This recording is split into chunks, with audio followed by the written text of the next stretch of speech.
comfortable salary and a really nice bonus. You stop worrying so much about ultimately how you're performing and how you can maintain that salary and maintain that bonus. And so the incentives just get out of whack. And I thought the only way to really get back to that was, again, to go back to that structure where you know all of your investors, you know them intimately, you have all of or most of your own capital aligned with them, and you only get paid if you do well. Outside of that you and me relationship, which every money management business is, it gets convoluted. So, stepping outside of that, I think is really just what you have to do if you, one, want to see how good you are, and then two, I think get to the core of what this industry probably should be, which is highly concentrated, focused investing with very intimate relationships with your investors on one end, or 100% passive on the other end, nothing in between. And so rather than go 100% passive, I'm on the other end, highly concentrated, highly focused, performance fee, intimate relationships with my investors. Hello and welcome to the Stock Podcast. I'm Nate Abercrombie, the host of the only investing podcast that gives everyone the chance to hear public company CEOs and CFOs describe their business and provide the investment case for their company. However, not all interviews feature public company management teams. Every once in a while, I get the chance to interview industry experts, and more recently, I've had the honor of interviewing investors who I personally hold in really high esteem. In this episode, well, we've got one of those types of investors, and I'm extremely honored to bring you an interview with Kris Kelley, founder and managing partner of Legacy Ridge Capital Management. Legacy Ridge is a private investment firm that Kris started in 2018, shortly after he left Janus Henderson Investors. He's a contrarian, he's highly concentrated with respect to his portfolio, and he really focuses within his circle of competence. But what I like most about what Kris is doing is the altruism behind it. Kris has some really strong views about the money management business, and they're views that I think everybody should hear, which is part of the reason why I wanted him to come onto the show. Now, if you were to ask 100 value investors who had the greatest impact on their investment philosophy or principles, I'm sure you'd hear a lot of the same names. Warren Buffett, Charlie Munger, Ben Graham, Seth Klarman, Stanley Druckenmiller. But for me personally, Kris has hands down had the greatest impact on my investing philosophy. I mean, sure, I'd mention the other names too, but Kris has had a greater impact on me because, well, he was my mentor during my 6 years at Janus. Kris lives and breathes value investing. But what's really interesting about Kris is that it's not just his investing style, it's his concern for investors. Now, we get into this during the interview, but Kris's goal was to start a fund that only had a performance fee. Now, I apologize for stating the obvious for some listeners, but most hedge funds out there have both a management fee and a performance fee, which is a little strange if you think about it. Those investors who run hedge funds are thought of as rock star investors, but they still charge a management fee. That means that in bad years, they still make money. But Kris is going down a completely different path. The only way he makes money is if the fund makes money, which means investors make money. But unfortunately for investors, the only way that you can invest with a guy like Kris is if you have a lot of money, which is kind of messed up if you think about it. It's one of the many problems within the money management industry today. And, well, we talk about it a bit, so stay tuned to hear more. But it really was refreshing to have Kris on the podcast. It's a great interview. I'm super, super honored to have him on the program, and I'm sure you'll get a lot out of this conversation. But before we get to the interview, I ask that you consider something for a moment. One of the goals of the Stock Podcast is to chip away at a key advantage that institutional investors have over the average investor. And one of those advantages is corporate access. Corporate access is a term used in professional investing, which is basically the chance to sit down with a senior management team from a public company and get to hear the investment case straight from the guys and gals who are running the company. And institutional investors pay hundreds of millions of dollars every year to have access to management. But I'm giving this to you for free. However, there are still some tangible costs associated with running a podcast, not to mention the intangible opportunity costs for me. For that reason, I ask that you consider supporting the podcast. And there's a lot of different ways that you can lend some support. Donations are certainly the most impactful. And if you'd like to make a contribution to the podcast, just go to the website, thestockpodcast.com, and click on Donate. Alternatively, you could subscribe, either on the website or on the podcast app that you use.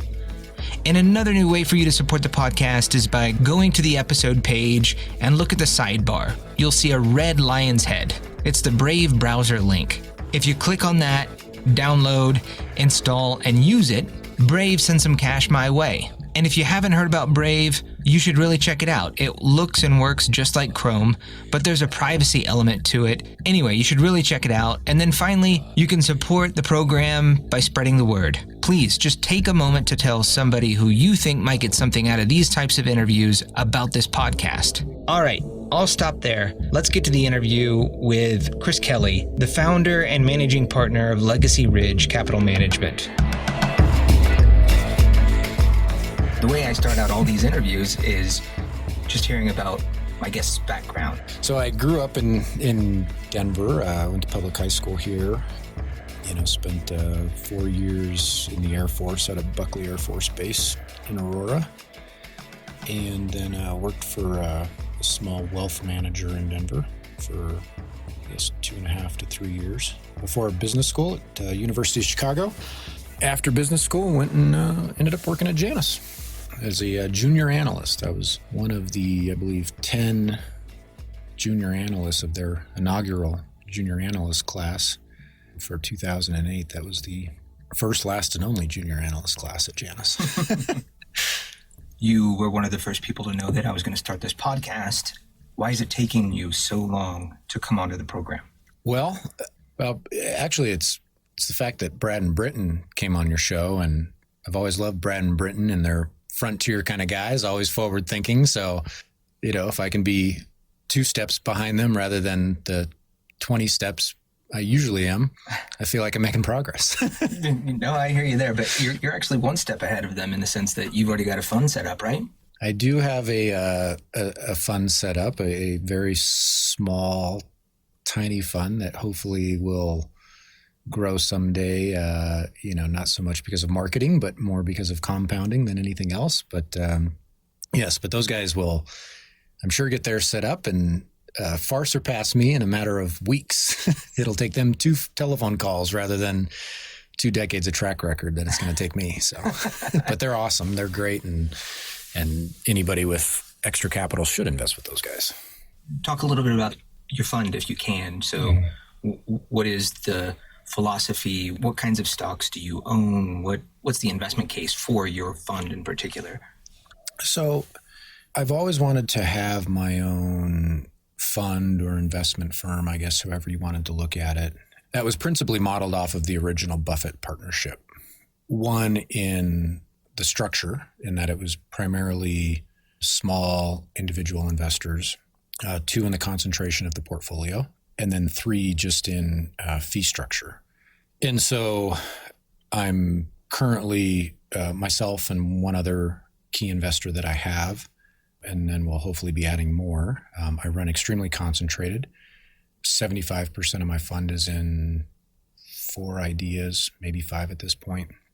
And then fee structure, I only charge a performance fee over a 4% hurdle rate. And, I think what's primarily interesting about this structure is, it's not a marketing organization. I'm not out to try and collect 50 basis points or 100 basis points every year and grow assets so I have a comfortable lifestyle. I'm really just trying to compound wealth over time. I've got nearly all of my own family's money in it. And, I try and stick to what I know, which is a very limited universe. But I think that's key to being a successful investor, obviously, is knowing how small that universe is. As Buffett's talked about, the circle of competence is key, and knowing when you're outside of that circle or when you're getting outside of that circle is key to not making a ton of mistakes. And I've made my share of mistakes within my own circle of competence, but I'm pretty committed to sticking with what I know at this point, which is largely energy infrastructure, whether it be midstream or, some element of like the IBP model, which, 10 times better than I do, or anything else kind of up and down the energy value chain. But but I try and stick to the service and tool sellers and the transportation companies related to energy, not so much the shale E&P companies. And then aside from that, also airlines, which is a very odd mix, but the airline business model is an interesting one. It has changed primarily in the U.S. over the past decade, and I've been lucky enough to kind of be in the driver's seat of watching that happen. And globally, I think there's interesting ideas in airlines. I can't sit here and tell you that there's some great relationship between airlines and energy, but oddly enough, it somewhat does make sense because generally 30% of an airline's operating cost is jet fuel. So, there is some rhyme or reason on why you could invest in these two spaces as almost a natural hedge for each other. But I don't look at it like that. I just kind of look at those are the sectors that I've covered. Those are the sectors I've been successful in. Those are the sectors that I know. And so that's what I'm sticking to at this point in time. If you looked at my portfolio today, it's 8 stocks, 2 of which are airlines, 4 of which are midstream energy, 2 of which are IPPs. And that might change a little bit over time, but it's all going to be valuation dependent. And so that's kind of what I'm sticking to. My influences have been a handful of very successful investors that I think approach the business not as a business, but as like a real profession, as your family physician would. And it's got a lot of meaning. And, this is a very important job. And I think the second you start approaching it like a real business, you've got that classic principal agent problem, and the agent is in trouble because you're thinking of other things that benefit you as the principal and not the agent. And so I think that this structure, a small partnership with primarily only a performance fee attached to it, is the right model for a 2-3 decade type of partnership. You earn your chops as a junior analyst with the airlines. Could you just talk about what was going on with the airline industry when you first started at Janus? And then I think it's an equally interesting story about MLPs. So maybe we'll get to that afterwards, but just focusing on airlines right now, like what was it about airlines that compelled you to push portfolio managers at Janus to own the airlines? To be fair, when I got to Janus, we own some airlines. One of the portfolio managers, who's a mentor of mine, Brent Lynn, owns some airlines, but it was almost, I think, as a hedge against the rest of his portfolio, which was pretty heavy energy, because oil at the time was $145 a barrel. And nobody else wanted to cover the airlines. There's that classic Buffett line, of course, of how you become a millionaire. It's you start as a billionaire, buy an airline, and you'll be a millionaire before you know it. And being kind of hardcore from that school and not thinking a lot about it, like that was the last space I wanted to cover. Yeah. It just made you feel dirty. But if you could actually step back and get rid of the biases and actually look at what was happening in the industry, ironically, as a result of $145 a barrel oil, you could see a changing industry. And, I think right around that time, you had Delta and Northwest merge. Shortly after that, you had United and Continental merge. Shortly after that, you had American and US Air merge. And then you also had Southwest make an acquisition of AirTran. So the industry consolidated really fast, and it had to, because it looked like the model was unsustainable at $145 a barrel. If oil would have stayed at $50 a barrel, the impetus to merge probably would not have been there for these companies, or not as great. I would say that the management teams were far better as well in that period. And a lot of this was kind of triggered and started by the America West guys, Scott Kirby in particular, that kind of forced everybody's hand at the poker table. But you could see the industry changing and consolidating, and you couldn't be certain that was going to work, but the risk reward became much more favorable with that as a backdrop. And You had United Airlines, I think August or September of 2009, go to essentially $3 a share. And I had just launched on this company. It was the first stock I launched on at Janus at $10 a share as a strong buy. And it promptly went to $3 a share. And the third quarter for airlines is, from a cash flow perspective, always the bleakest because you're kind of, burning working capital. And it seemed relatively possible that this company could go bankrupt. And so that was scary. But, they ended up not going bankrupt, did some very expensive financing, came out of it. And then I think less than a year later had merged with Continental or were in the midst of a merger. And so it was definitely a learning experience for me. And it taught me, one, obviously you never know as much as you think you know. And thought I'd probably lose my job, obviously, if the first company I launched on as a strong buy went bankrupt. That would not be good. But it also taught me that if you can kind of focus on one or two key things, and primarily within industry structure, and you're a long-term investor, meaning multiple years, you can get some things really right. It took a long time for those investments to really play out. We also had a large investment in Delta Airlines through the same period. And Delta, I'm just going off a recollection here, but all through 2011, would get up to $7. And I think our average cost was mid single digits. So I felt great, but then it'd promptly go down to $5 and then it'd go up to $8, then it'd go back down to $5. And it just didn't seem like anybody else saw what we saw. But at the same time, they were generating free cash. They were delevering the balance sheet. They hadn't bought back any stock at that point. They hadn't paid a dividend at that point. But you could see where they were going, and you could see how the model was changing before your eyes. But every single day, you had to ask yourself if the market was right or if you were right.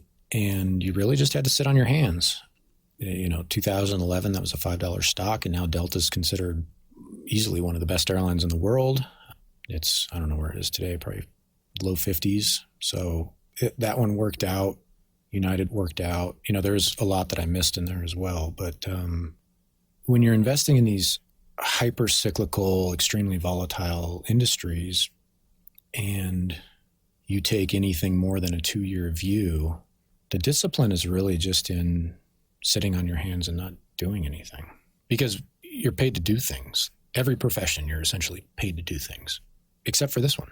This one, I don't know, 90% of the time you should be paid to not do things, but it's really hard. You're fighting human emotion, you're fighting managers, you're fighting intuition, but finding a way to stay focused on the long-term thesis is really key, I think, in investing in sectors like this. And ultimately I ended up being wrong on Delta anyways. We sold in the mid-20s and the stock promptly went to 50. So, like a classic value person, I left a ton of money on the table, and we could have done a lot better with it. But that was a learning experience, mostly in human emotion and self-awareness, than anything I could have gotten covering another industry. One, starting out with oil at a peak, which did turn out to be a peak. And then two, obviously going through the financial crisis, covering what was at the time known as the worst industry known in the history of capitalism. What was Buffett's rationale then for not investing in airlines? And clearly he changed. And I remember watching a video of you on television where the reporter's asking this question, so people can actually go look, like a previous Bloomberg or CNBC interview. They ask you about this Buffett question, but what was it then that changed? And then now Buffett is actually invested in airlines. So I don't know, obviously, directly, but my hunch is, one, so his initial view was just because of the competitive capacity of the industry. He made a large investment in US Air back in the early 90s, I believe, and had lost a little bit of money on it. I actually think it turned out to be profitable for him, but it was not a fun experience for him nonetheless. And he learned very quickly how much capacity can come in the market and change the supply-demand equation in the airline industry very quickly.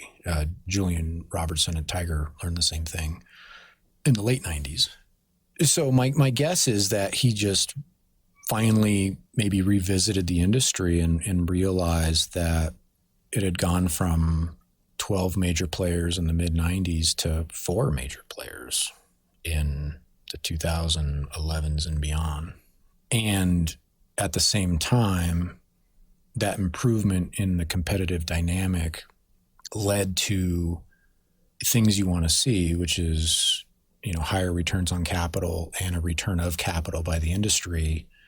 And you had these airlines paying dividends and buying back a lot of stock, depending on the airline, yet still getting these rock bottom valuations because there were still very few believers when he made his investment, which I believe was in early 2017. So he was late to the party, but he still got in on attractive terms because it still felt like nobody believed in these things after they had gone up, tenfold. So I think he was kind of just happy buying, a basket for him, which was the big 4, rather than picking one, and just let them continue to return capital and improve the business model, and trusted that over a very long period of time, his downside was probably fairly limited because so much capital was getting returned to him.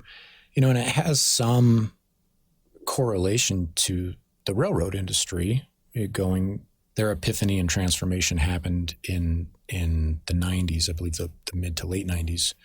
But that was a disastrous industry, from the beginning of time up until that point when you had consolidation and you ended up with BNSF, UP, and whatever, CSX or whatever major railroads were left. But it went from probably a dozen or so down to, I think like 4 primary big rails. And so he probably recognized that pattern, which he's obviously been successful buying a railroad and was comfortable parking capital there for a long time.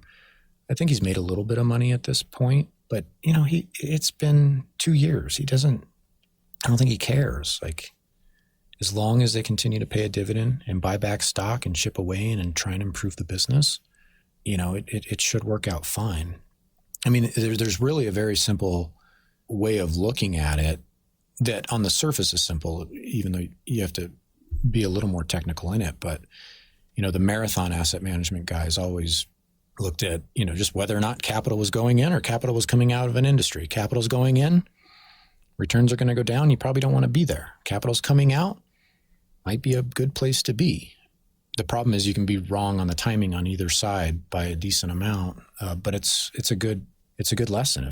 If capital's coming out of an industry, unless it's the buggy whip industry, it's probably going to be a good value and interesting and profitable for an investor at some point in time over a several year period. So that's kind of how I've approached how I, at a basic level, have started my process as well. To be clear, I've also just been lucky that the 2 industries I was given were highly cyclical, very capital intensive, and largely just hated by investors, which I absolutely love. It just suits my personality. So you were given 2 cyclical industries. The other one was MLPs, I'm assuming you're talking about. But at the same time, I didn't realize that MLPs were a relatively new asset class, at least for public investors, in the mid 2000s. I thought I know that there were a few that have been around since the early 80s. The first one was like a propane company in the early 80s. And yeah, I think the Boston Celtics were a MLP at one point. Oh, were they? Yeah, I believe so. But it was really around the early to mid 2000s where MLPs started to become an asset class for public investors. And you were at Janus and given that sector around that same time frame. And my understanding from somebody who wasn't there and somebody who doesn't really understand the accounting behind it for mutual funds, it was somewhat complicated for a mutual fund company to invest in this particular asset class. And you were the guy who covered this asset class and pushed, or at least compelled, a lot of portfolio managers to invest in MLPs. Am I wrong there? No, I think you're right and wrong. I would say the primary proponent of it was the director of research, Jim Goff, who knew the industry pretty well. He was the one that told tax and accounting to figure it out because the opportunity set was large enough that it was worth the incremental cost for them to figure it out, which I think is fairly unique. A lot of institutions have come around, but Janus was by far one of the, I know we weren't the first, but we were one of the first large mutual fund companies to buy MLPs in a decent size. And it was because, Jim knew that the opportunity was great enough to kind of say, let's figure it out, guys, on the accounting side of it, which made a ton of sense. So I'd give more credit to him from an institutional standpoint on getting there. And then for me, obviously, as the analyst, like having to pick up the stocks, it became pretty clear to me that there were some good companies in there that, nobody had ever heard of. Out of Enron came EOG, which is probably the most successful shale company in the US by far. And then also came out of that was Kinder Morgan, which is one of the biggest pipeline companies. And so it was a matter of like looking at these assets and realizing a ton of money had been made in pipelines and processing and fractionation over time. And a lot of families had gotten extremely wealthy off of it, which, clearly means that there's something to it. It's a pretty good business. But institutional investors generally were just not aware of it. Like I think it blew, people's minds that, the Duncan family was the wealthiest family in Texas and nobody had ever heard of them. And it was from a guy, Dan Duncan, who started this company back in, I think, the 60s with like one asset, like a truck, and built it up into a $60 billion company.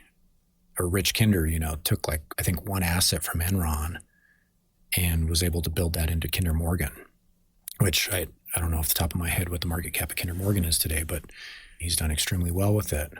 And so it was recognizing that there was one, an asset class that was largely ignored by Wall Street, and then two, a set of assets within energy that were not a correlation of one with oil and gas prices that spit out a lot of cash, which, my core investment philosophy as it's evolved, and it continues to evolve, and it's probably related to the industries I've covered, but I love just getting capital from a company, whether they're paying you a large dividend or they're buying back a lot of stock. It changes the risk reward equation. Again, if you can have the time horizon to deal with the volatility and hold on. And these companies obviously do that. They pay out a lot of cash in the form of distributions, which are quote unquote tax preferred because it's a partnership structure. But that model is changing as we speak, and it's changed a lot over the past year or 2 years. But the assets are key. They're some of the best assets in the world. You have Standard Oil pipeline assets that are still in the ground. John Rockefeller probably signed the paperwork on that were fully depreciated 70 years ago, and you're still getting cash spit out of them. Like that's a pretty darn good business. It's hard to replicate that business. Even with all the money in the world, you could not go to Mont Belvieu and build what's in Mont Belvieu now because of real estate location, permitting rights, all those things. And so to me, that makes it overall an interesting asset class. And then it was obviously interesting within energy because, it wasn't as whippy as the rest of energy. It wasn't as high beta. And they actually cared about returns on capital and giving capital back to shareholders, which to this day remains somewhat unique in the energy landscape. One of the issues that have plagued midstream companies over the past going on like 5 years now, almost, which is their inability to raise capital, which then stymies their ability to actually grow the business because traditionally the model was issue shares, pay a dividend, and in exchange, they get funding for growth projects. Because you are running a fund that has a lot of midstream companies in the portfolio and you're somebody who's covered the industry for a long time, I'd be really interested to hear what your take is on just sort of the state of midstream right now. Mm-hmm. Okay. So to be clear, when I first started covering the space, I actually thought the construct made a lot of sense. Because these companies paid out such a high percentage of their cash flow, which was great because we got our 6, 7, 8% distribution check every quarter or every year.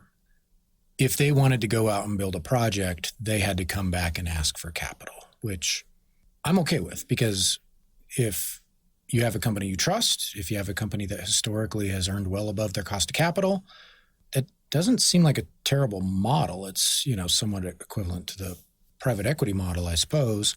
And so by and large, like I although I'm currently completely proven wrong by the way the industry's going, I don't think it's a terrible choice, other than you're paying investment bankers a ton of money.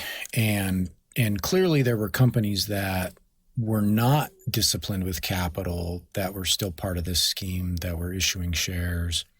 And part of that may have been to help cover their distribution, in some type of kind of Ponzi scheme type of manner. And so once again, it was just a matter of, I think on the surface, it was probably okay and actually made some sense in a discipline and governance standpoint, but then the bad actors ruined it for everybody. And so now where we're at is nobody can go out really and issue shares regularly when they need to build projects. So they all have to switch to this internally funded model, which for some companies means cutting the distribution. For some companies, it means just growing it slower. I'm clearly opposed to companies cutting distributions, which I've been on the wrong side of a few times, and it's never good. But ideally, if the larger, more competitively advantaged companies can fund their mid-single digit dividend yields with mid-single digit growth internally, like that's a great solution, because they don't have to issue shares. They don't have to take on, a ton of debt to do it. And again, the compounding effect kind of takes over. I think what I do have an issue with is this cascade of institutional investors trying to force MLPs convert to a C Corp for the simple reason that it will attract more institutional money and drive the share price up. It just, again, if you take a long-term perspective, it just seems absolutely crazy to me why you would ever go from electing what might be an effective 3 or 4% type of tax rate to a 20% tax rate, all because more people, oddly enough, think that's more attractive. It just is totally perverse.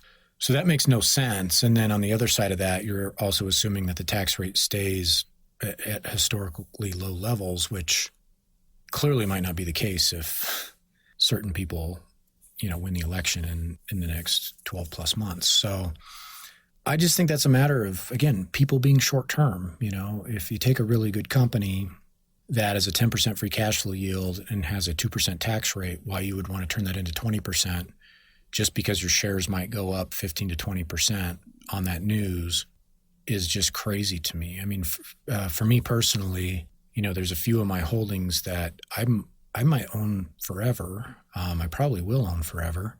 And so would I feel pretty good if a 15 or 20% position goes up 20% over the course of a week because of that news? Yeah, I'd feel okay, but it's not the holy grail. I'd rather get that 6 to 7% tax preferred distribution for the next 20 or 30 years than I would have it be non-tax preferred and have the shares go up 15 to 20%. So again, it's just a mismatch of what people want. And when you work for one company or one portfolio manager or one person or a group of people, like you want that short-term pop because it makes you look good. Maybe it increases your year-end bonus. But after you get that, you move on and you got to find the next great thing. As an investor in that company, that's the last thing you'd want. Like 20% is nothing. Like I'd stress out more about finding another great company after I sold those shares than I would about not getting my 20%. So I take a lot of issue with this push towards conversion to C Corp and reducing cash flow for equity holders because it probably leads to a small increase in the share price. Who's responsible for that push? Is it primarily institutional investors who think that just makes sense longer term? Yeah, it seems to be, because again, other than being a short-term retail trader, I don't know why you would think that that's an advantage. But from an institutional standpoint, they might not see the tax benefit of having a tax-preferred distribution anyway. So to them, they'd rather have the bird in the hand than doing the Bush, and so that's what they would go for. And unfortunately, it's just been supported by these conversions from, Blackstone to KKR to XYZ MLP, that there is clearly and obviously a larger audience for a C Corp security than a partnership security. But I don't know. I've never found it to be a logical argument to do something just because a few more people might view it favorably and be willing to pay a little bit more for your stock. But you look at it today and it's like One Oak, which is a C Corp, OKE, and it's like at a 5% dividend yield versus like an Enterprise Products, which is a partnership, and it's close to like a 6.5% distribution yield today. And the 6.5% is tax preferred. The 5% is not. It's taxed as a dividend. And that's like the arbitrage opportunity, I guess, people see when Enterprise has a better business model. They're both good business models, but Enterprise is really good. And so I guess people look at that and they say, look at Enterprise could trade from 6.5 to 5. But if you're an actual investor, if you're a buyer of businesses, wouldn't you rather have that stay at 6.5 and every year take your 6.5 and buy more 6.5? Like, I just don't get it. Like, if you have to be mark to market and you're comparing yourself every December 31st to the arbitrary benchmark, like, I guess it makes sense, but it's counter to, I think, the core of what we do, which is buy good businesses, let them generate cash, let them pay it out, reinvest those cash flows. We're not flipping houses, we're not flipping assets here, despite the fact that most people seem to. I remember when you made it clear that you were leaving Janus, I wrote a goodbye letter to Kris Kelley, and it took me a little bit of time to do the research, but just looking at your performance numbers, you had some of the best performance over a long period of time, some of the best performance in the entire company. And I'm just kind of curious, what was the motivation to leave Janus if you did so well there and you had a great reputation in terms of solid performance and culture carrier? What was that motivation to leave? I changed as an investor, I changed as a person, but the institution changed as well. And a lot of the people that I think I connected with from an investment perspective had left over the years prior to me. And I think from Janus's perspective and my own perspective, it probably just wasn't necessarily a great fit anymore. And so it was a good time to move on. But, I clearly had some deep-seated desire to just do something entrepreneurial and do something on my own. And, people always say, paint your own picture. It's such a cliche, but it's true. When you're doing something that's a mix of, math and art, which I think investing is, or behavioral science and economics, you have to take all the handcuffs off. You have to have complete freedom and a blank canvas to do what you do to really see how good you are at it. And I just always had that desire to do that at some point. It was just a matter of picking the time. So what about the institution, and maybe not just Janus in particular, but what was the realization that you came to that underlined the fact or highlighted the fact that you are now different, or at least you think differently from how institutional asset management had changed over the past 10, 15 years? Well, it goes back to really evaluating that principal agent problem. And as a principal of capital, like, I always thought you needed to manage money like you were managing all of your own money. Now, whether or not you were good at that is aside from the question. The question is, if you're managing all your family's money, how do you manage that? And you should have a fiduciary obligation to manage all outside capital just as you manage your own money, because hypothetically, nobody's capital is more important than your family's. And any institution that is set up for other stakeholders will naturally have friction within that relationship, especially if you have public shareholders. The public shareholders of a mutual fund company should ultimately only care about how well the fund holders do, but they get distracted and they care about short-term performance. And so those things don't always align. When you get a really comfortable salary and a really nice bonus, you stop worrying so much about ultimately how you're performing and how you can maintain that salary and maintain that bonus. And so the incentives just get out of whack. And I thought the only way to really get back to that was, again, to go back to that structure where you know all of your investors, you know them intimately, you have all of or most of your own capital aligned with them, and you only get paid if you do well. And so then the question becomes, how do you measure, are you doing well or not, which is maybe a whole separate podcast. But outside of that you and me relationship, which every money management business is, it gets convoluted. And so, stepping outside of that, I think is really just what you have to do if you, one, want to see how good you are. And then two, I think get to the core of what this industry probably should be, which is highly concentrated, focused investing with very intimate relationships with your investors on one end, or 100% passive on the other end, nothing in between. And so rather than go 100% passive, I'm on the other end, highly concentrated, highly focused, performance fee, intimate relationships with my investors. So what's going on in the middle? My gripe, and every investor's gripe that's invested in that middle space, should obviously just be with investment management industry, but I think it's just applicable to industry and capitalism and big social groups in general. And so I think one way to approach it is to really think about, if there were no investment management industry today, based on what we know, how would this industry develop? And I really think that it would develop as mostly passive. If you want to be mom and pop 401k investor for the next 40 or 50 years, just buy the index, pay whatever, 2 or 3 basis points and call it a day. And then the other end of the spectrum, which I mentioned, I think is pretty concentrated, focusing on, not necessarily focusing on specific sectors, but staying within a small circle of competence and really just being paid if you outperform some relatively arbitrary benchmark.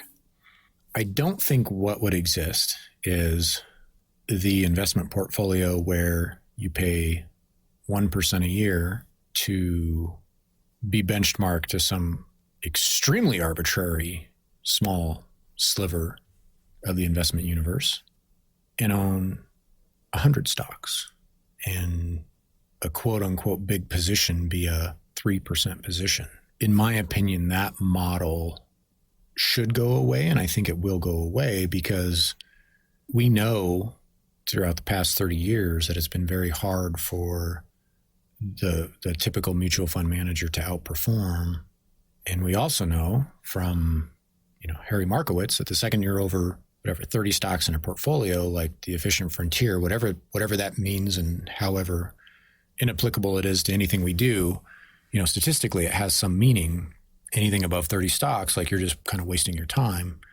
I think it's actually probably much lower than that for an investment portfolio. But the point is made is like, I don't understand why you would own 101% positions or even 52% positions and hope you do well, and in the meantime, shave off 1% at the start of every year and give that away to somebody who might look like they're on the hamster wheel Monday through Friday, working really hard, but really isn't doing much and is actually being somewhat counterproductive. So that would just be my point, is I think if it were all burnt to the ground today and started from scratch, that middle world wouldn't exist, because without somebody selling something, it just has no reason to exist. The problem is you have a lot of money being made at these institutions and other institutions that consult for them or advise them or advise clients, that are making a lot of money off of this business because it's completely scalable. You can kind of do the same thing, at $1 billion that you can with 100 million. You can kind of do the same at 10 billion that you can with $1 billion. And so you're just able to make a lot more money the more assets you gather. So that's what it's become, is the asset gathering industry rather than the asset management industry. Munger talks about The croupier's take, I think he had estimated at one point in some speech he gave it like 3.5%, which sounds realistic to me between all the people that are getting paid, for you to own your 100 stock mutual fund that probably is going to underperform whatever arbitrary benchmark it has is crazy. I mean, that's what, at a $10 billion fund, that's $300 million. That's a lot of money. Yeah. So clearly you can see why people are incentivized to make it look like what they're doing is value added and beneficial to people and helpful and interesting and smart. But on the flip side of that, the investors are to blame as well, because there's a lot of inertia. I have family, friends who, for whatever reason, ask me to look at their 401k, and one, they have no idea what's in there. They haven't made changes to it in a decade. And so there's just this massive inertia from primarily the retail investor base that lets this model exist. But there's starting to be cracks in that, and it's starting to come down. And this doesn't mean every active mutual fund manager is not worth their fee. There's clearly some. It's probably well less than 5% would be my ballpark guess.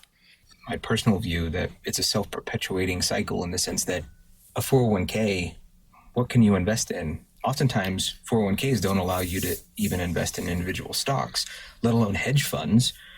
For example, when we were at Janus, or even before Janus, when I was at my previous company, I had only Deutsche Bank with whom I could buy mutual funds from. Yeah. And then while at Fidelity, it was Fidelity or Vanguard. Yeah. And so it's like this self-perpetuate, like they only allow you to invest with a certain number of people. So it's almost like, I don't know, I feel like the chips are stacked against you in the sense that you don't have options. Correct. With a 401k or a retirement account. It's super perverse because, as a quote unquote, hedge fund, or I guess whatever I'm labeled by governing bodies, I have to have high net worth individuals as my investors. So you have to have a lot of money to invest any money with me. I can't take my dad's 401k and invest it in my fund. And they think that they're protecting the small investor by doing this, and I guess to some degree they are, because I'm sure you have a lot of, shysters that are just setting up these investment partnerships that'll rip your money off. But they're not protecting the investors on the other side. They're not protecting my father or my friend's mother from investing with these shady insurance salesmen that are now in the variable annuity business that easily take that 3% off the top. And I guess they're okay because they come through, those investment products come through a major company, and there's a lobby for that industry. And so it is very perverse.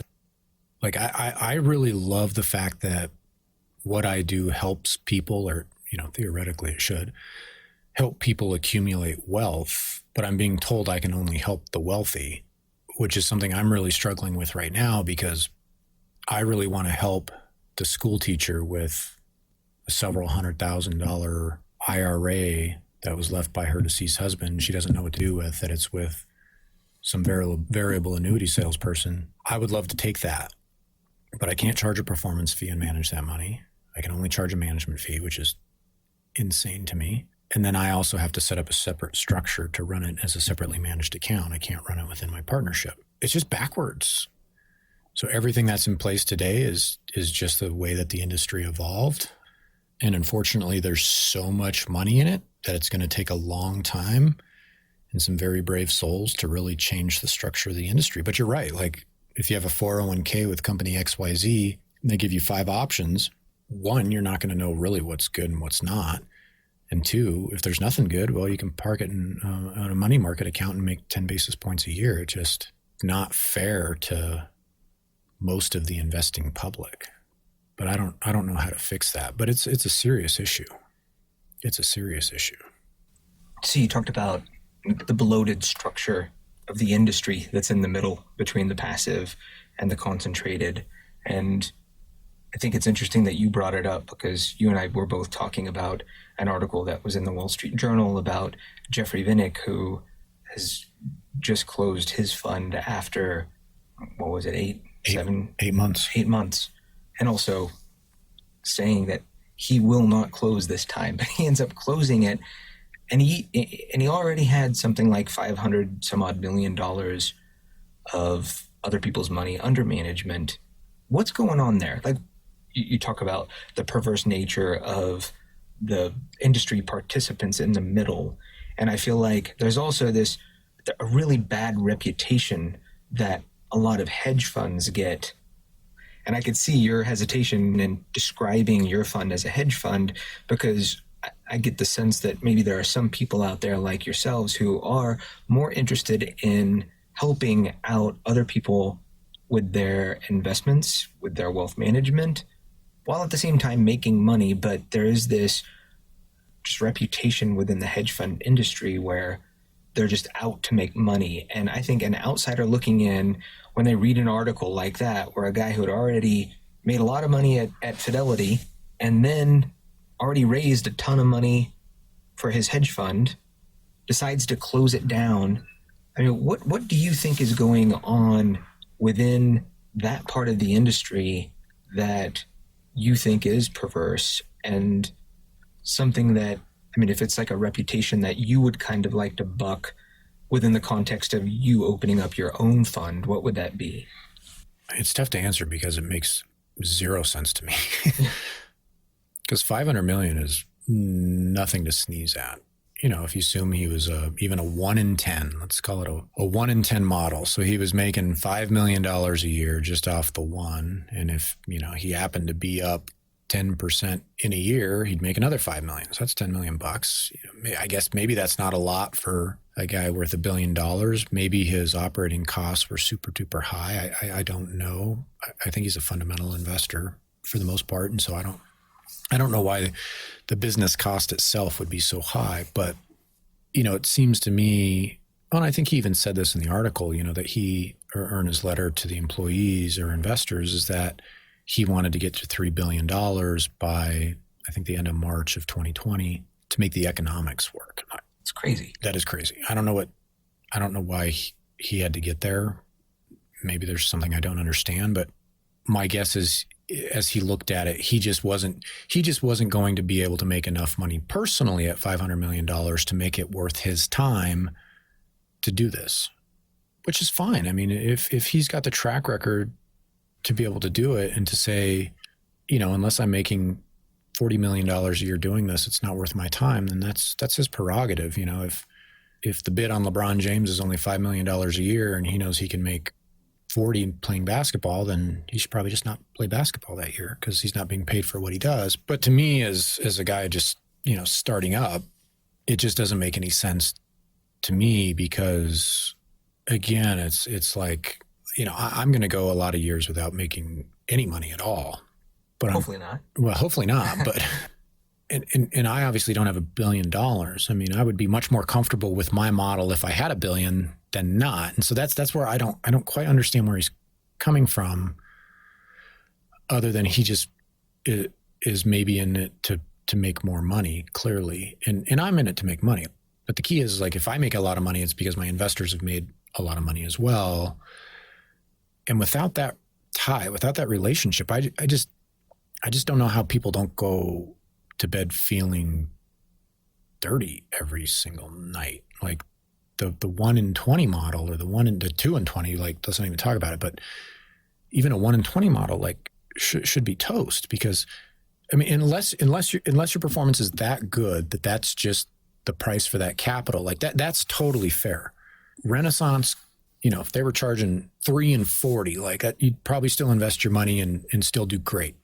That's totally fair. But the startup person to charge 1 in 20, I mean, that's ludicrous. Again, if all I got was to $20 million of capital and I had that model and I thought I could do 10% a year, like, that's what, $600,000 a year. Like, that's a decent amount of money compared to the rest of the world and what should be reality for not doing that great. Like, I don't see where, if I ran $20 million of capital and I annualized 10% a year, that my take of society should be $600,000 a year. It just seems completely out of whack when there's some ER doc somewhere saving lives, making a fraction of that, adding a lot more to society. It's just, or let's call it as much. Yeah. Like, that's insane. Yeah.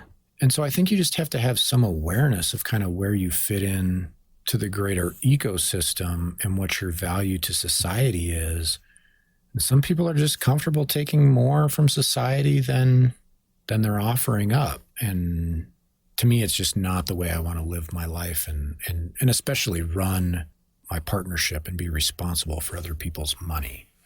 I know that you've had conversations with a couple of different, I don't know if it's endowments or universities, who have made some really interesting, at least from my perspective, some really interesting comments to you about just the longevity of an asset manager or a fund. Do you mind just going over that just a little bit and talking about what does that mean to you? What do you take from those types of conversations that you have with endowments or a fund? To me, the point is that there are actually some people out there who seem to get it. And the good thing for somebody like me is, while it might take a decade or even 2 decades for them to be partners with me, they at least get what I'm doing, and they appreciate what I'm doing, and they understand what I'm doing, and they support what I'm doing.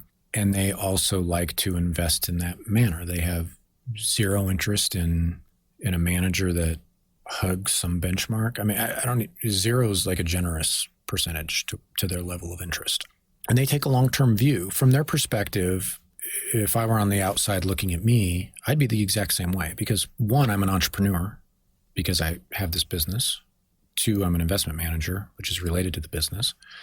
And so you have to see how I'm going to act as both, because that's what they're investing in. That's what they're giving you their capital for. And so they take a very long-term view before they put capital with you, because they want to see how you're going to react to maybe different markets as an investor, but also different business circumstances as an entrepreneur. You know, one of the things that I've said is, if I can't make my partnership work, it's because I'm a bad manager of my own money, which means I shouldn't be managing other people's money. But that's just a fact. Like, if I can't make this work based off of 0 management fee and a performance fee and even very little capital, like, I just have no business doing this business. And these guys would agree with that.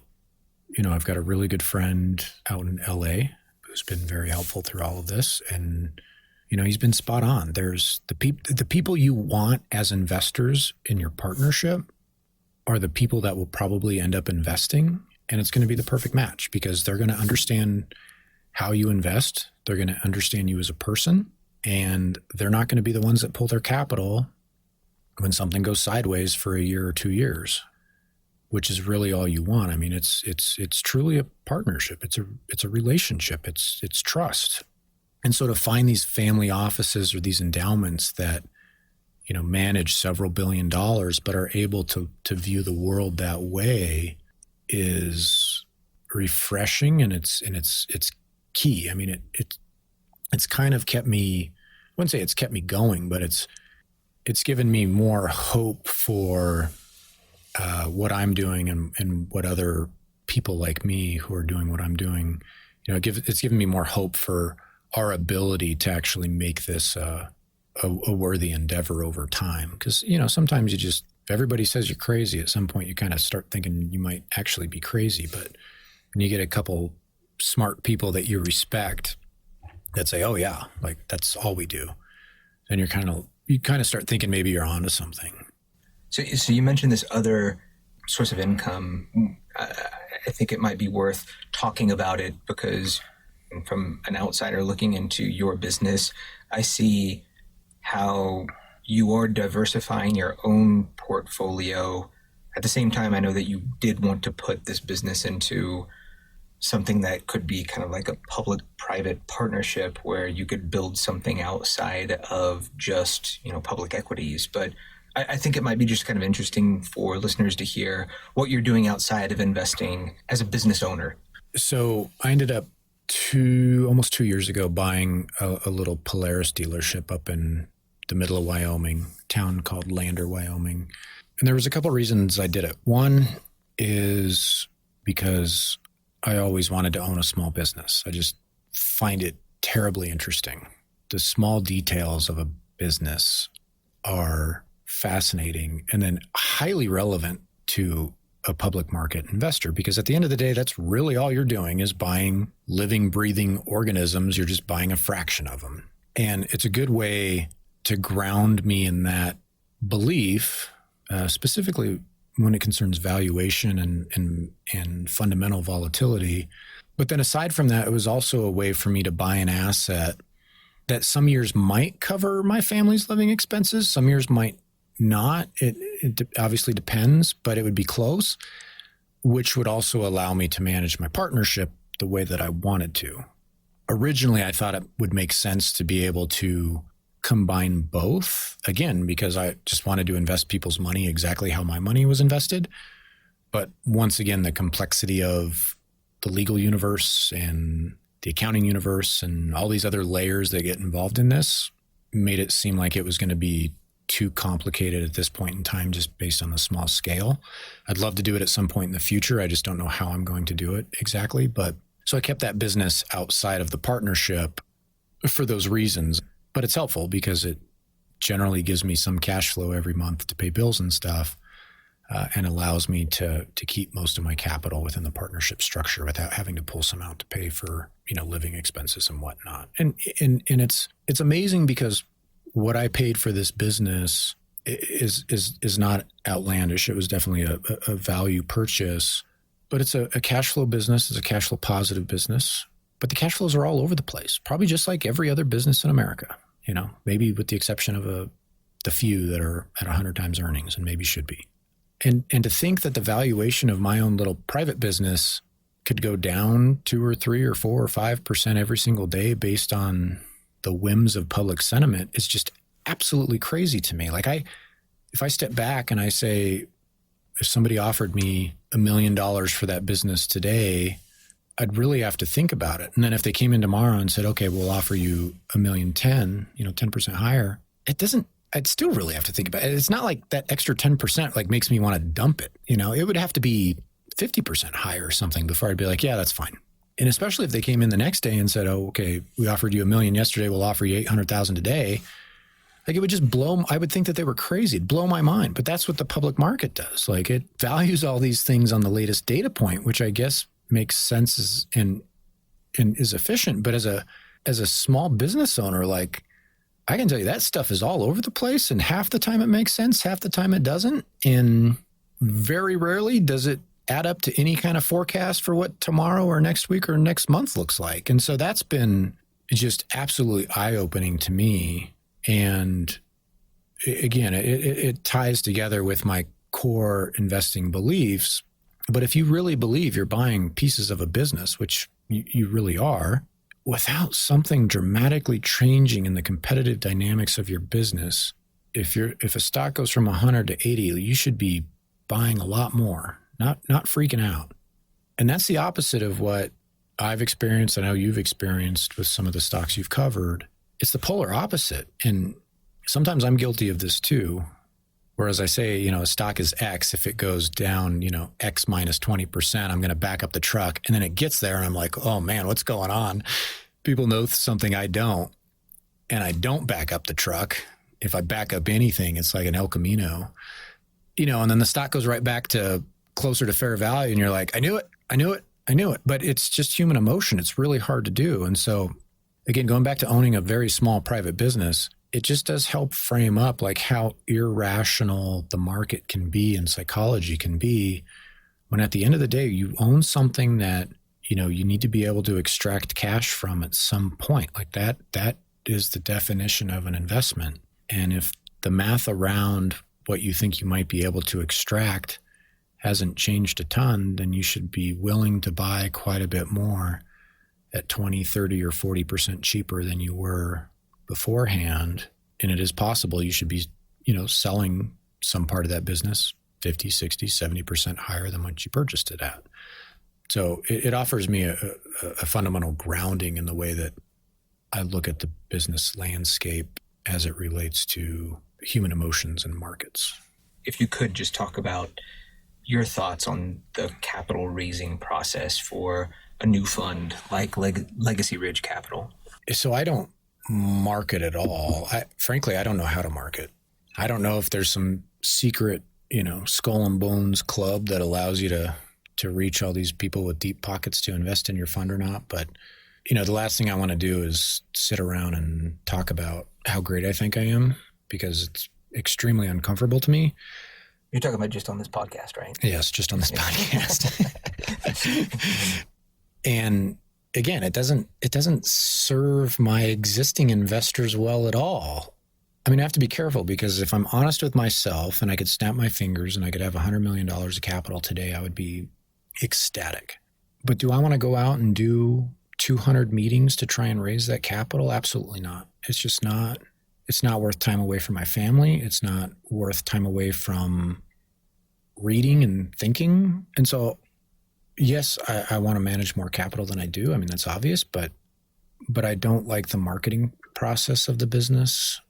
I don't particularly care to participate in it all that much. I mean, if somebody asks me to come talk to them, I'm more than happy to, but I will probably be very underwhelming, because I'm not going to come with a 100-page slide deck and all kinds of crazy statistics on how I perform in certain markets, because I just think it's a bunch of hocus pocus. And I would never want to take capital from somebody who invested it based on those documents.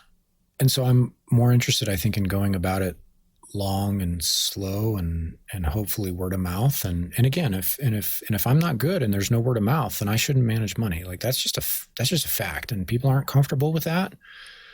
But I think I have an obligation to my investors and to society to allocate my energy elsewhere if I just can't prove it out. Now, there's a lot of vagueness around how you measure that, but I'll know. I think I'll feel it and I'll know. And so I just want to do it slowly and by word of mouth. I mean, I think you have to think about, the businesses that we invest in, and it's like, do you really want to invest in the business that has to spend so much of their revenue on advertising to get people to come to their product? Probably not. You'd probably rather own a business that, people just showed up because they're necessary. So I take it you don't want me to talk about the $10,000 you gave me to come onto the podcast? Yeah, exactly.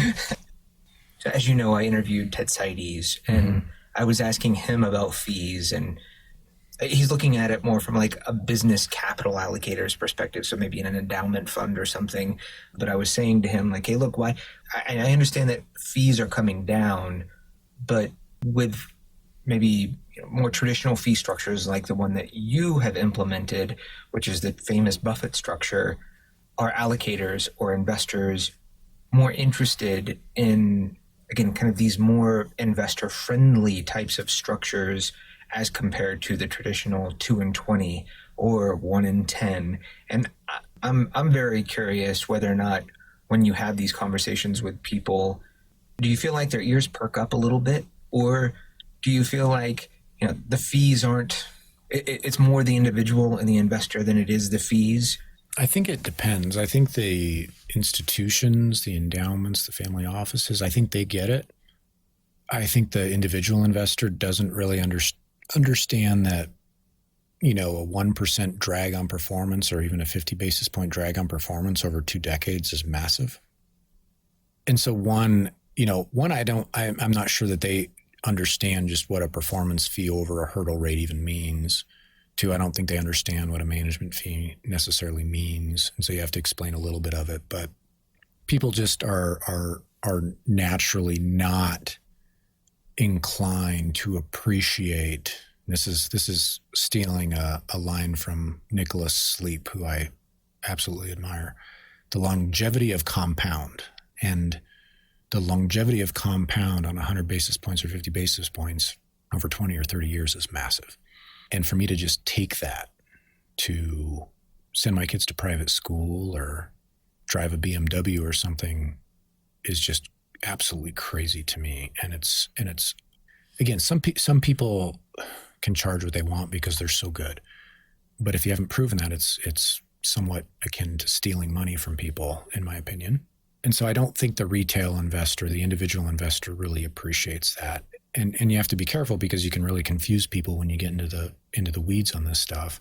But the endowments, the large institutions, I think they generally appreciate it and they recognize it, because they've probably been on the wrong side of that principal agent relationship so many times. They appreciate kind of what that alignment does. But there clearly needs to be more education about what that means. I mean, it's, Kipchoge, the Kenyan runner who just broke the 2-hour mark on that was because of his shoes, the marathon. It may have been because of his Nike shoes. But you think about that, like the guy ran, I think, an hour, 59 minutes and some odd seconds for 26.2 miles. And if you look at his mile splits, it's insane. It's like, I might be wrong here, but I think it's like 4:34 a mile, and the variation was like 4:34 to 4:36. If you would have gone to Kipchoge before that race and said, listen, Kipchoge, you got to hand us 5 seconds every mile just off the top, it doesn't sound like a lot, but over 26.2 miles, he wouldn't have come close to breaking that record. And so if you can think about how that adds up over the long term as far as running a race, like it's every second is meaningful. So when you're talking about 1% versus 0.02%, that's insane. That's clearly the difference between doing okay and not doing okay, if you have anything over a 5 or 10 year time horizon. Whose money do you want to manage? Is there a type of investor? I guess my ideal investor, the key characteristic for my ideal investor is somebody who's patient and understands that this is at a minimum, a multi-year endeavor. Ideally, it's a multi-decade endeavor, but what I'm definitively not looking for is somebody who's interested in being really dialed into the 6-month or the 1-year performance, because that's going to be all over the place, just the nature of owning 5 to 10 stocks and owning 5 to 10 stocks in 2 hyper-cyclical sectors. But aside from that, as of right now, they obviously have to meet, the rules of the SEC and be an accredited investor, meet the minimum requirements. And that might change in the very near future if I set something else up that gets non-accredited investors around that. But it really just comes down to their patience, their temperance, their faith in me, and their ability ultimately to just not get concerned when things go down a lot, because that's just been proven time and again to be the curse of institutional and retail investors, is freaking out and selling everything at the bottom and going to all cash or going to whatever's hot.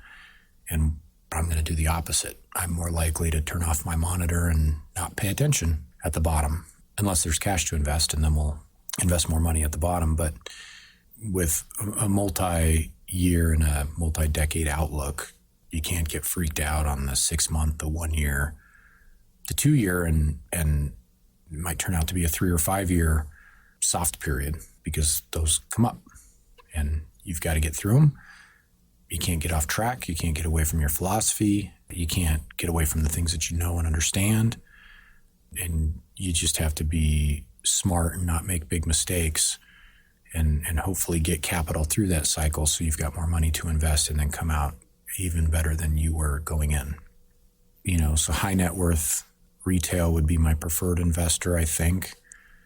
But then institutional that has very few relationships, I would be fine with, or endowment with very few relationships, I'd be fine with as well, because I really want to keep it small and really keep it a real partnership where my partners can pick up the phone and call me whenever they want, and vice versa. And I can pick up the phone and talk to them kind of whenever I want. I don't want the chain letter where, I'm 5 people away from the actual person who's investing the money. So I'm going to avoid that at all costs. But, there's exceptions to every rule, obviously.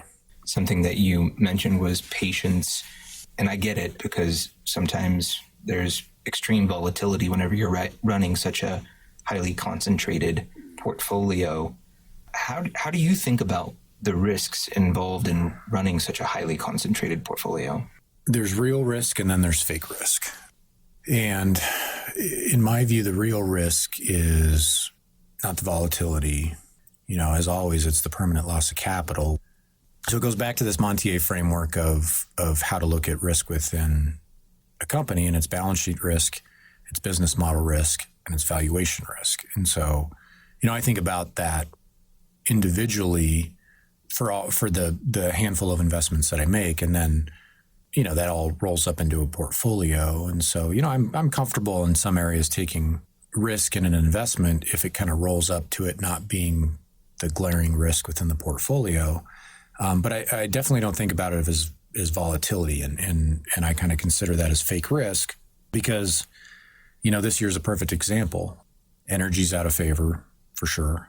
Airlines are seemingly always out of favor, while the general stock market is highly in favor. And so the risk this year is you look like a moron running a concentrated portfolio in anything but the S&P 500 or the Russell 2000, which are heavily weighted to information technology and other sectors that I just don't know and don't invest in. So this year on a relative basis, I'm just getting blown out of the water.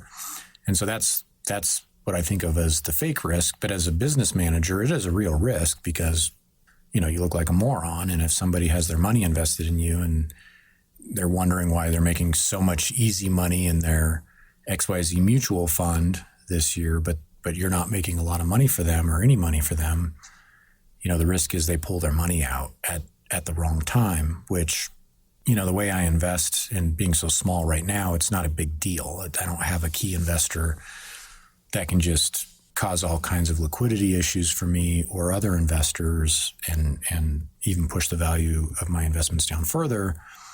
And so it's not a huge risk for me. It's a risk for the client and for the partner.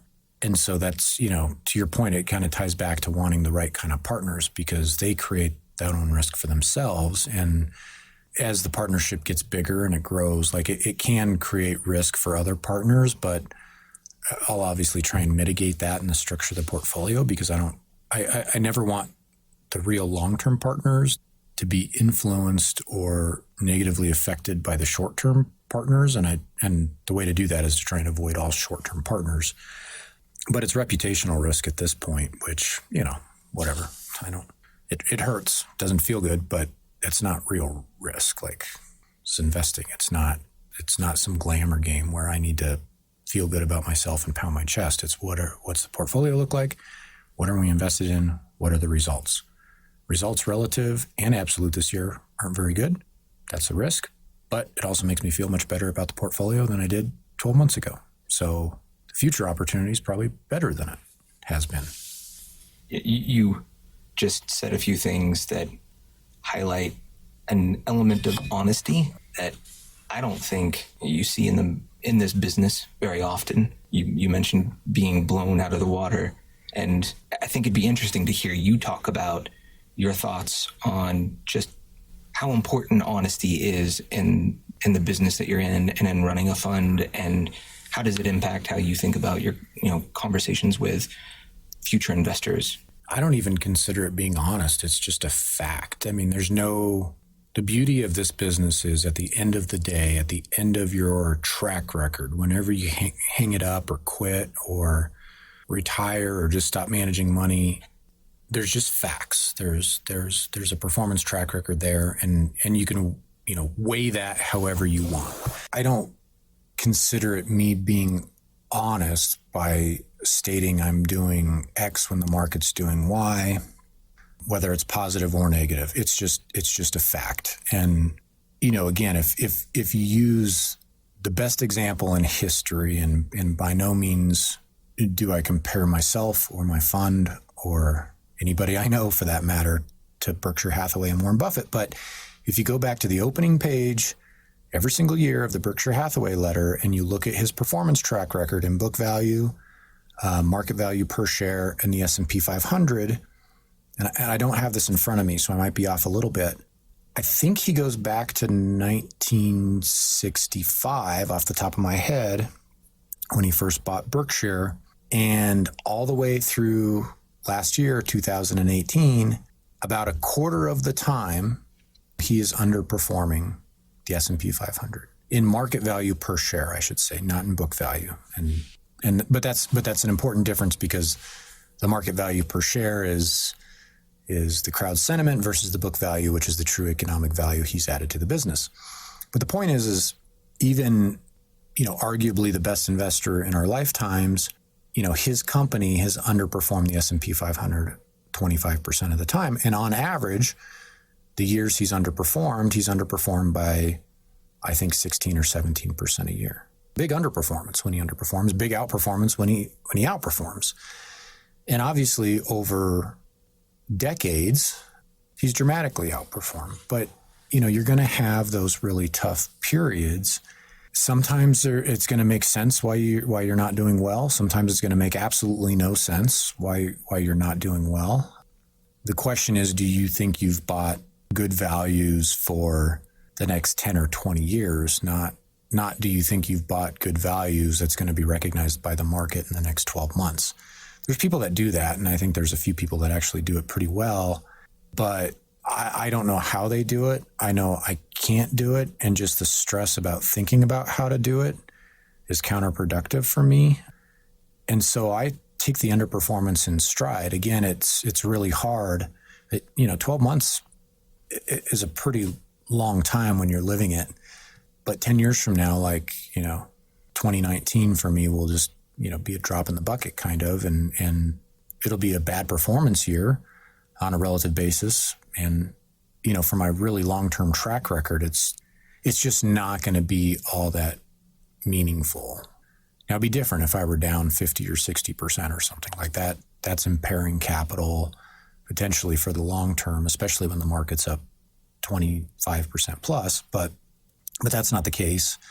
It's kind of just investing in things that continue to be hated. But that also kind of goes back to my own philosophy and my preference for companies that either pay a lot of cash out as dividends, or companies that repurchase a lot of stock, or companies that use a very high free cash flow yield to change the balance sheet structure of the business. And so there's a shift between debt holders and equity holders in the EV equation, because that gets you through those tough periods. And so again, if you can be right on the economics, then you're either getting cash, shrinking the share count, or lowering the risk profile of the balance sheet, you're going to come through those periods much better off. But it doesn't mean you're just going to go straight up and to the right. And so it's really just about having perspective and trying to think about if the fundamentals of your investments have changed. And I've had one or two over the last couple of years where I think I've just been wrong. But by and large, I just think it's value compression in a lot of the names I own. So you mentioned some big names there, and I've had the fortune of hearing you talk about some of the investors that you look up to over the past several years, but would like to talk about it here. Who in the investment world has had a big impact on you, has influenced you as an investor, and who do you look up to as an investor? Well, I think it kind of goes back to the question of why I got into investing and why I wanted to be an investor. And there's a couple names, some of which people will know, some of which people won't. But one of the lesser known names would be Helen Young Hayes. I've actually never met Helen. I saw her at a Janus cocktail reception a number of years back, but I've actually never met her. But I remember reading about Helen in the Denver Post, I believe in 1993 or 1994. I think I was a sophomore in high school. And what she was doing with the Overseas Fund at the time, and it may have been the Worldwide Fund at the time. And it was a great profile of Helen and what great work she was doing. That's kind of my first memory of reading about an investor and being like, wow, this is a profession that's pretty crazy. And then from there, like a lot of investors, most value investors in general, my junior year of high school, I remember this distinctly at Walden Books in the mall, picking up, The Making of an American Capitalist, the Buffett biography, and just staring at this thing and reading the back cover and like realizing like the richest guy in America was a dude who wore his pajamas around his house and like worked out of his house essentially the first decade of his life or his career. And so I bought that book and just consumed it in, probably 2 or 3 days. And that was the spark. Like, that's when I knew, like, that's what I wanted to do, because it was just so interesting to me. And then the unlimited upside on his earning potential was like nothing I had ever seen or heard of before. And so that got me really kicked off on investing, and which took me to some Peter Lynch stuff, obviously. And, of course, read everything by Buffett, Munger as well, which took me to kind of the more modern value investors like Seth Klarman. So those guys were kind of the foundation for how, it's not like how you view the world. It's like how you viewed the world. You just didn't know it because you either get it or you don't, I think. And I just agreed with 99% of the way that somebody like Buffett looks at the world and somebody like Klarman manages a portfolio and looks at the world. Aside from those people, two lesser known or probably lesser known investors that I really look up to are Paul Reeder at Par Capital. He's done an amazing job. And, from what I understand about Paul, I just love the way that he manages money. I love the way that he conducts himself, and I really look up to him and his firm. And then Nicholas Sleep, who used to be at Marathon Asset Management and then was a partner at Sleep Sicaria and kind of disappeared off the map a number of years ago and ended up closing down his fund and just paying his fund holders, this is my understanding at least, paying his fund holders in kind in stocks that he had owned for decades. And he was just inactive and pretty sure he wasn't going to trade much and didn't see why people should be paying him a management fee for owning 60% of his portfolio in Amazon, Costco, and Berkshire Hathaway. And so this was like before one of those stocks went absolutely parabolic. Costco's done great. Berkshire's been just fine. And rather than make money off all these people, he just closed down the fund and said, don't ever sell these stocks. So I admire his performance as an investor. His writing is off the charts good. And then just his morals to actually do that and say, you know what, it makes zero sense for me to make money off all these people when they already have my best ideas. So let's just do that. And so those would be two lesser known investors that I admire just as much as, Buffett, Munger, Klarman. And then when I came to Janus, people that I actually got to work extremely closely with that I really admired. One was Brent Lynn, who ran the Overseas Fund, and then David Decker, who ran the Contrarian Fund. And both of them helped shape me at arm's length just on how to go against the grain, how to be very bold investors, but also do it with a humility and a patience and an understanding that, a lot of times you can look pretty silly. Of all those people that you mentioned, who's had the greatest impact on your investment philosophy? It's Buffett, like easy. But oddly enough, I will say this, it's old Buffett, not new Buffett. And there's a big difference. What's the difference? There's Ben Graham Buffett and there's Charlie Munger Buffett. And it kind of sounds stupid because Charlie Munger Buffett has probably been more successful. I don't know about that. I'd have to look at the numbers, but Charlie Munger Buffett was required to manage the amount of capital that Buffett was managing. But Ben Graham Buffett, 1957 through 1970, when he closed his hedge fund, that investor has been more impactful on me just because I'm not good about buying the high quality businesses at a fair price. I do hope I get better at it, but I think it takes obviously a major blowdown in the general stock market to find those. I've definitely gravitated more towards the scrappy bargain hunting. Cigar butts? Not even the cigar butts because the market's different to where you don't get a shot at those anymore. But, when Buffett put 40% of his fund into American Express, back in, I don't know what it was, 64 or 65. American Express at the time was a good company, but it's not American Express of today. And they had a real scandal on their hands. And this guy he had the guts to put 40% of his fund in this thing when it didn't feel good. They had potentially a real scandal on their hands. I identify much more with that Buffett than I do the Buffett who's just accumulating high quality businesses and never selling them. But I think that's also been potentially his greatest trick of all time is preaching that philosophy because it's now put such a massive bid under all of his businesses because they're high quality, high return on capital businesses that get bid to the moon. And, it's helped his performance quite a bit. Yeah, by far Buffett, though, has been I mean, it's nothing unique, but he's been such a prolific writer and he's been around so long, and he seems to have done it extremely just right, and he's done it for the right reasons, that it's hard to have it not be him. So this next question I have for you has two sides to it. I'd just be curious to hear whether or not you see opportunities outside of energy and airlines. And then the other side to that question is there a sector that, despite screaming cheap valuations, you just would not invest in? I think it's a definitive no. Is there a sector I would never invest in? I can't. I'm just like a fly to shit. And if it stinks a lot, I love to fly around it for some reason. I don't know what it is.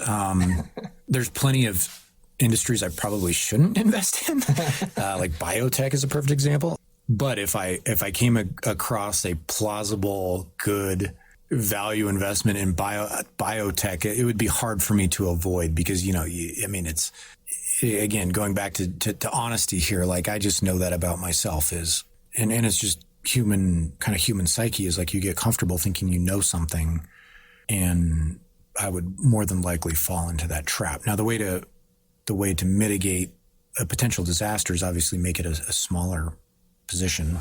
And being aware of that, trust me, you'd have to get to the 9th or 10th inning of that process before I'd make an investment, because I just know that about myself.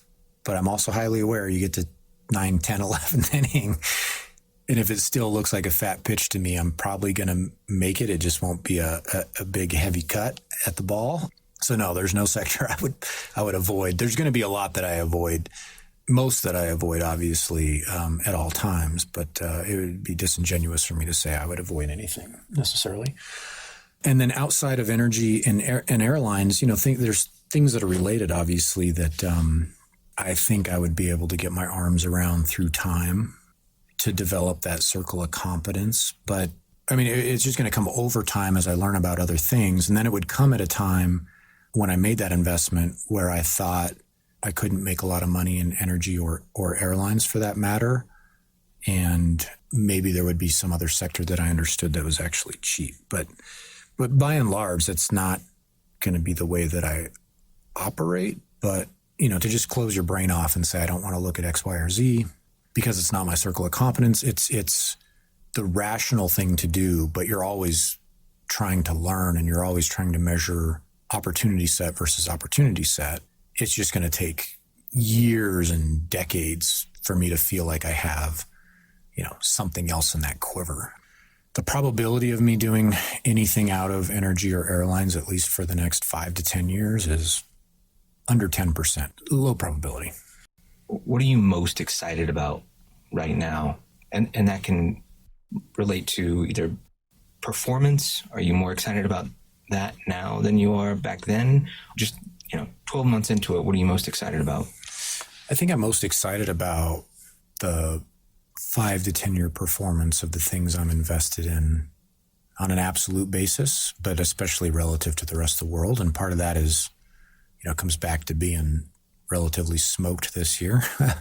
There doesn't seem to be a lot of very interesting things, in the world to invest in. And so I think if you can find a portfolio that you think can deliver 10 to 15% type of returns, annualized returns over a 5 to 10 year period, I actually think that's pretty unique. And I think you would beat most indexes for sure over a 5 to 10 year period. And so I feel really good about the relative value of my portfolio. I feel really good about the absolute value of my portfolio. But if I had to weight the two, it's definitely on the relative side, just because, the market's up so much this year. And it just seems like, 10 years into, the greatest economic expansion the U.S. has ever seen, one of the greatest bull markets the U.S. has ever seen, it just seems like buying an index fund for the next 5 to 10 years is, maybe 10 years is too much, but 5 years is it just kind of seems like it's going to be weighted towards not having a great outcome.